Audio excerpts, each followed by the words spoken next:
विकास Sharma traveltrade.com से आपके साथ एक बार इस टॉपिक पे हैं।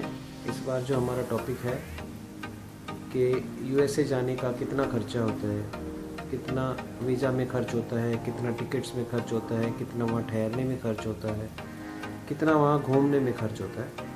इस सब के विषय में ये हमारा आज का वीडियो है।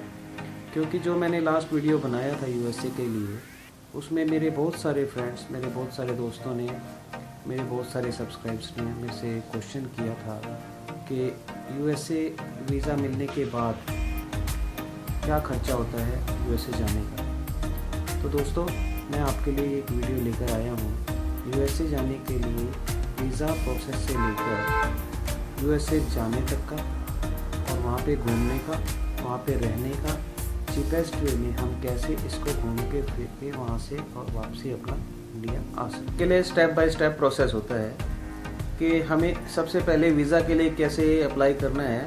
तो वीज़ा के लिए DS 160 फॉर्म फिल करना होता है।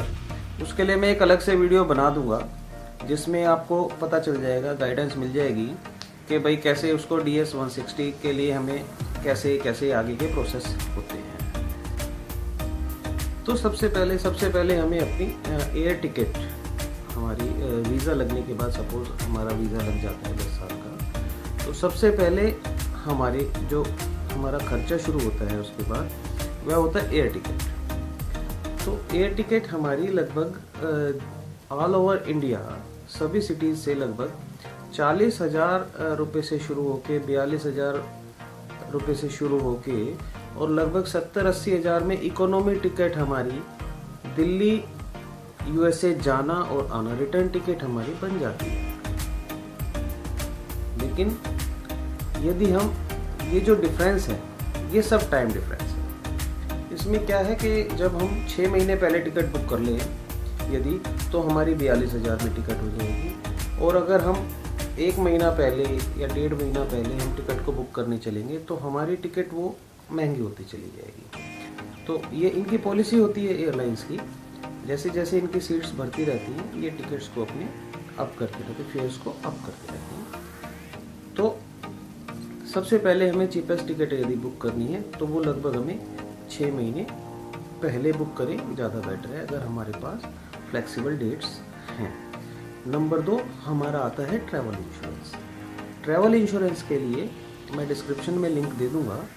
आप वेबसाइट्स पर, बहुत सारी वेबसाइट्स हैं, वहाँ पे जाके उन्हें कंपेयर करके आप ट्रैवल इंश्योरेंस ले सकते हैं। जितने भी दिन का आपका ट्रिप है, 10 दिन का, 15 दिन का, 20 दिन का या महीने का, उतने दिन का आप ट्रैवल इंश्योरेंस। और आज की डेट में क्योंकि कोविड टाइम है तो ट्रैवल इंश्योरेंस लेके जाना मस्ट है और ट्रैवल इंश्योरेंस लेकर जाना चाहिए भी, क्योंकि बहुत मोटे मोटे बिलों से अगर आपको बचना है तो ट्रैवल इंश्योरेंस बहुत ज़रूरी है। हम किस स्टैंडर्ड में रहना चाहते हैं वो हमारे ऊपर। अगर हमें इकोनॉमिकली एक ट्रिप करना है, देखिए 3 स्टार होटल का आप वहाँ पे रूम रेंट मान के चलें, किसी होटल का 10,000 से 15,000,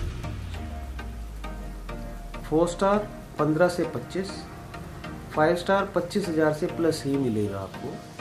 यूएसए बहुत महंगा है, होटल आपको वहाँ पे महंगे ही मिलेंगे।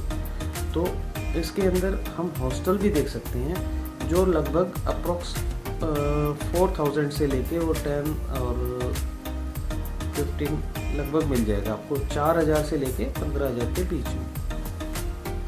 हाँ, एक ऑप्शन और है, एयरबीएनबी, गुड ऑप्शन है। मेरे काफ़ी फ्रेंड वहाँ पे जो गए हैं उन्होंने एयरबीएनबी लिया। एक और है फ्री का ऑप्शन, उसके बारे में बाद में बात करेंगे। तो एयरबीएनबी एक अच्छा ऑप्शन है। बेड एंड ब्रेकफास्ट में 90% से प्लस मामलों में आपको सिर्फ बेड मिलेगा, ब्रेकफास्ट नहीं मिलेगा, बट किचन फैसिलिटी मिलेगी। तो वहाँ पे एक रूम मिलेगा आपको, उसमें बेड मिलेगा, वार्डरोब वगैरह ये आप सर्च कर सकते हैं। एयरबीएनबी के जब साइट पे आप जाएंगे उस पर रजिस्ट्रेशन करें, आप सर्च कर सकते हैं। वहाँ पे जाके आपको दिखेंगे बहुत सारे तरीके के। जैसे मैंने न्यू जर्सी में चेक किया तो उधर 1,600 रुपये से स्टार्ट होके और 5,000 रुपये तक में एयरबीएनबी रूम्स मिल रहे थे। वो लोकल्स के रूम होते हैं जिन्होंने अपने कुछ रूम रेंट पर चढ़ाने के लिए या कुछ इनकम हो जाए, इनकम सोर्स के लिए रखे हुए हैं और वो उसको एयरबीएनबी पर चढ़ाते हैं। तो अच्छा है, लोकल से भी हम मिलते हैं ऐसे भी, और वहाँ पे क्योंकि किचन फैसिलिटी है तो हमारे और आप जैसे मिडिल क्लास इंडियंस जो कम खर्चा करना चाहता है, जो इकोनॉमिकली एक ट्रिप करना चाहता है, जो ट्रैवलिंग करना चाहता है, बजट ट्रैवलिंग, उसके लिए बेस्ट है। क्योंकि हम जो अपने यहाँ से फूड्स ले जाते हैं, पैकेज्ड फूड्स हैं बहुत सारे इंडिया में जो बहुत ही चीप पड़ते हैं, बहुत ही सस्ते पड़ते हैं।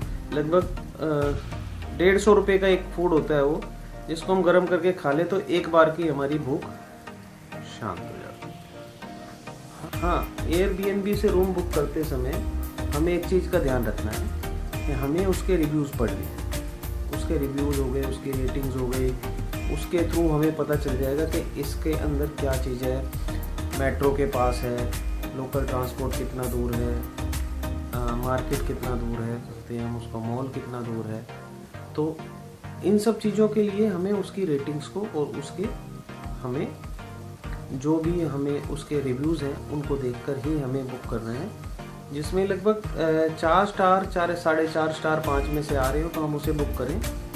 ज़्यादा महंगे नहीं है, आप उसको चेक कर सकते हैं, वो ठीक ठाक रेट में हमें मिल जाते हैं। लगभग 4,000 के आसपास पर डे का, पर नाइट का हमारा स्टे एयरबीएनबी के थ्रू हो जाता है। एयरबीएनबी में एक सबसे बड़ी चीज़ क्या है कि हम ये देख सकते हैं कि हमें कैसा रूम चाहिए, उसमें किचन है कि नहीं है, उसमें हमें किचन चाहिए कि नहीं चाहिए, उसमें कितने रूम है, ज़्यादा रूम का तो नहीं है, छोटा फ्लैट है, वो हमें सब चीज़ उसके अंदर रिव्यूज़ में मिल जाता है। तो क्योंकि किचन इसलिए हम लोगों के लिए, इंडियंस के लिए, हमारे लिए इसलिए ज़रूरी है क्योंकि हम लोग लेके जाते हैं रेडी टू ईट। अमूल का मक्खन ले गए, वहाँ से ब्रेड ले लिया और हमने अपना उसको सेक लिया और चाय के साथ और दूध गर्म करके अपना खा लिया, तो अपना ब्रेकफास्ट हो गया। कितने में? मात्र 200 रुपये में। और उधर हम ब्रेकफास्ट करने बाहर जाएंगे तो हमारा लगेगा 2,000 रुपये। इसलिए हमें एयरबीएनबी के साथ जो हमें किचन मिलता है उसका सबसे बड़ा बेनिफिट ये होता है। होटल में हमें ये फैसिलिटी नहीं मिलती है क्योंकि इन्हीं पैकेज फूड्स के साथ हम अपना खर्चा कम कर सकते हैं। सबसे ज़्यादा खर्चा यदि कहीं पर घूमने का होता है तो वो होता है होटल, मतलब हमारा स्टे, नाइट स्टे, और हमारा फूडी। यदि हमने इन दोनों खर्चों में बचा लिया, तीसरा ट्रांसपोर्ट भी होता है, लेकिन हमने मेन इन 2 खर्चों में बचा लिया तो हम पब्लिक ट्रांसपोर्ट यूज़ करके बहुत ही ज़्यादा सस्ते में, जितना कि आप सोच भी नहीं सकते, उतने में हम एक यूएसए का ट्रिप मार के इंडिया आ जाएंगे। फ्लाइट टिकट, रहना, घूमना, 20 दिन में 1,20,000 रुपये का बजट मैंने अपना बनाया है। मेडिकल इंश्योरेंस ज़रूर करा के जाना है क्योंकि वहाँ पे अगर कोई मिसहैपनिंग होती है, वहाँ पे अगर कोई अभी कोरोना पीरियड है या आप सब लोग जानते हैं, वहाँ पे यदि कोई मिसहैपनिंग होगी तो डॉलर्स में बिल आएगा। जो इधर अभी इंडिया में पोजीशन आप लोग देख चुके हैं, हॉस्पिटल्स कैसे कैसे बिल दे रहे हैं, तो वहाँ पे भी सेम पोजीशन है। इंडिया से अलग कोई पोजीशन नहीं है। इसलिए एक ट्रैवल इंश्योरेंस ज़रूर लेके जाएं। ज़्यादा नहीं, 3, 4, 5, 6 हज़ार रुपये में ट्रैवल इंश्योरेंस हो जाती है। तो एक ये ट्रैवल इंश्योरेंस का ज़रूर आप थोड़ा ध्यान रखें, वो लेकर जानी है। और इसके अंदर आप ये देख सकते हैं कि कौन सी कंपनी अच्छी है और कौन सी, थोड़ा उनके रिव्यूज़ वगैरह देख सकते हैं।